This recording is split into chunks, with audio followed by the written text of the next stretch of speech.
The Pedestrian by Ray Bradbury. To enter out into that silence that was the city at 8 o'clock of a misty evening in November, to put your feet upon that buckling concrete walk, to step over grassy seams and make your way, hands in pockets, through the silences, that was what Mr. Leonard Mead most dearly loved to do. He would stand upon the corner of an intersection and peer down long moonlit avenues of sidewalk in four directions, deciding which way to go. But it really made no difference. He was alone in this world of AD 2053, or as good as alone, and with a final decision made, a path selected, he would stride off, sending patterns of frosty air before him like the smoke of a cigar. Sometimes he would walk for hours and miles and return only at midnight to his house. And on his way, he would see the cottages and homes with their dark windows, and it was not unequal to walking through a graveyard where only the faintest glimmers of firefly light appeared in flickers behind the windows. Sudden gray phantoms seemed to manifest upon their inner room walls where a curtain was still undrawn against the night, or there were whisperings and murmurs where a window in a tomb-like building was still open. Mr. Leonard Mead would pause, cock his head, listen, look, and march on, his feet making no noise on the lumpy walk. For long ago he had wisely changed to sneakers when strolling at night, because the dogs and intermittent squads would parallel his journey with barkings if he wore hard heels, and lights might click on and faces appear and an entire street be startled by the passing of a lone figure, himself, in the early November evening. On this particular evening, he made his journey in a westerly direction toward the hidden sea. There was a good crystal frost in the air. It cut the nose and made the lungs blaze like a Christmas tree inside. You could feel the cold light going on and off, all the branches filled with invisible snow. He listened to the faint push of his soft shoes through autumn leaves with satisfaction, and whistled a cold, quiet whistle between his teeth, occasionally picking up a leaf as he passed, examining its skeletal pattern in infrequent lamplights as he went on, smelling its rusty smell. "Hello in there," he whispered to every house on every side as he moved. "What's up tonight on Channel 4, Channel 7, Channel 9? Where are the cowboys rushing, and do I see the United States cavalry on the next hill to the rescue?" The street was silent and long and empty, with only his shadow moving like the shadow of a hawk in mid-country. If he closed his eyes and stood very still, frozen, he could imagine himself upon the center of a plain, a wintry, windless Arizona desert, with no house in 1,000 miles, and only dry riverbeds, the streets for company. "What is it now?" he asked the houses, noticing his wristwatch. 8:30 p.m.? Time for a dozen assorted murders, a quiz, a review, a comedian falling off the stage. Was that a murmur of laughter from within a moon-white house? He hesitated, but went on when nothing more happened. He stumbled over a particularly uneven section of sidewalk. The cement was vanishing under flowers and grass. In 10 years of walking by night or day, for thousands of miles, he had never met another person walking, not once in all that time. He came to a cloverleaf intersection, which stood silent where two main highways crossed the town. During the day, it was a thunderous surge of cars, the gas stations open, a great insect rustling, and a ceaseless jockeying for position as the scarab beetles, a faint incense puttering from their exhausts, skimmed homeward to their far directions. But now these highways, too, were like streams in a dry season, all stone and bed and moon radiance. He turned back on a side street, circling around toward his home. He was within a block of his destination when the lone car turned a corner quite suddenly and flashed a fierce white cone of light upon him.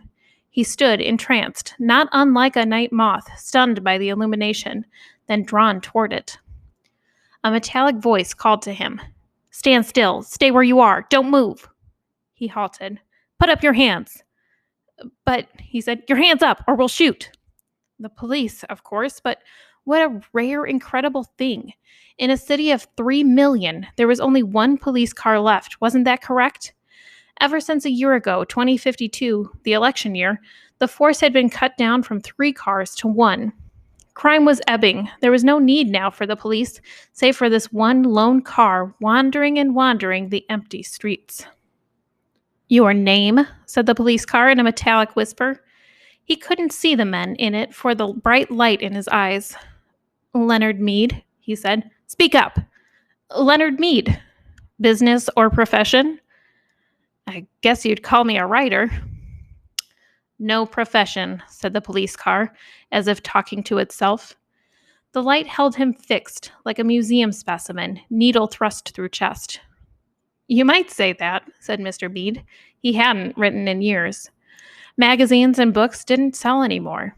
Everything went on in the tomb-like houses at night now, he thought, continuing his fancy. The tombs ill-lit by television light, where the people sat like the dead, the gray or multicolored lights touching their faces, but never really touching them. What are you doing out? Walking, said Leonard Mead. Walking? Just walking, he said simply, but his face felt cold. Walking. Just walking. Walking? Yes, sir. Walking where? For what? Walking for air. Walking to sea. Your address? 11 South St. James Street. And there is air in your house. You have an air conditioner, Mr. Mead? Yes. And you have a viewing screen in your home to see with? No. No? There was a crackling quiet, and that itself was an accusation. Are you married, Mr. Mead? No. Not married, said the police voice behind a fiery beam. The moon was high and clear among the stars, and the houses were gray and silent. Nobody wanted me, said Leonard Mead with a smile. Don't speak unless you're spoken to. Leonard Mead waited in the cold night. Just walking, Mr. Mead? Yes. But you haven't explained for what purpose. I explained for air and to see and just to walk. Have you done this often? Every night for years. The police car sat in the center of the street with its radio throat faintly humming. Well, Mr. Mead, it said. Is that all? He asked politely. Yes, said the voice. Here. There was a sigh, a pop. The back door of the police car sprang wide. Get in. Wait a minute, I haven't done anything. Get in. I protest. Mr. Mead. He walked like a man suddenly drunk. As he passed the front window of the car, he looked in. As he had expected, there was no one in the front seat, no one in the car at all. Get in. He put his hand to the door and peered into the back seat, which was a little cell, a little black jail with bars. It smelled of riveted steel. It smelled of harsh antiseptic. It smelled too clean and hard and metallic. There was nothing soft there. Now, if you had a wife to give you an alibi, said the iron voice, but where are you taking me? The car hesitated, or rather gave a faint whirring click, as if information somewhere was dropping card by punch-slotted card under electric eyes. To the Psychiatric Center for Research on Regressive Tendencies. He got in, the door shut with a soft thud. The police car rolled through the night avenues, flashing its dim lights ahead. They passed one house on one street a moment later.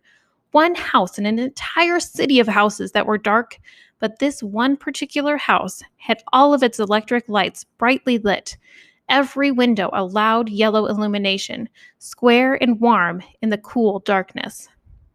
That's my house, said Leonard Mead. No one answered him. The car moved down the empty riverbed streets and off away, leaving the empty streets with the empty sidewalks and no sound and no motion all the rest of the chill November night.